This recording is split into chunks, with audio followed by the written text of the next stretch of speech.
If your GE top-load washer is not agitating, making strange noises, or simply not spinning as it should, the motor could be the culprit. I'm William with AppliancePartsPros.com, and today I'll guide you through testing and replacing it. Don't worry if this is your first time working on an appliance. It's easier than you might think. Let's get started. With over 2 million products in stock and the know-how to help you do it yourself, we are AppliancePartsPros.com.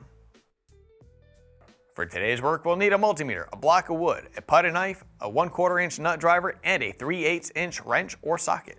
Also, please remember that safety comes first. Always disconnect your top-load washer by unplugging it or switching the breaker off. Grab your putty knife and insert it about 3 to 4 inches from each corner at the top of the front panel to release the locking tabs. Rotate the front panel forward, lift it up, and set it aside. Plug in the power cord and grab your multimeter. Locate the motor harness. Set your multimeter to volts AC, indicated by a V with a squiggly line. If you're unsure how to use a multimeter, we put together a helpful tutorial. Check out the link in the description for step-by-step instructions. Test from the red wire with a black stripe to the white wire with a red stripe. You should see 120 volts AC. Now locate the LED indicator on the top of the motor and observe the flash pattern. If it flashes once, then pauses for a long time, or flashes 3, 5, or 9 times, the motor has failed. If it flashes 1 second on, 1 second off, continue troubleshooting.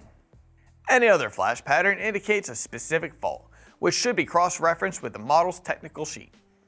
Unplug the power cord, disconnect the wires from the motor.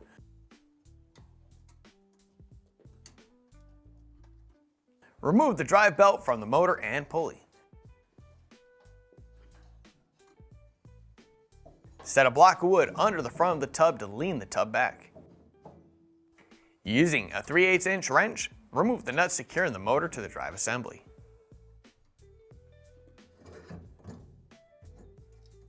Here's the old motor and here's the new one. If you've already got one, great. If not, you can pick one up at AppliancePartsPros.com. Set the motor in place and secure it with the 3/8 inch nuts.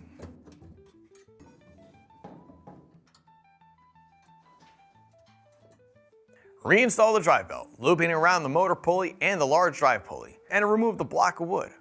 Reconnect the motor wire harness. Reinstall the front panel. We're plugging the power supply cord in, and with that, we're done. Great job getting that GE top-load washer back in action. We'd love to hear how your motor replacement went, so feel free to share your experience in the comments below.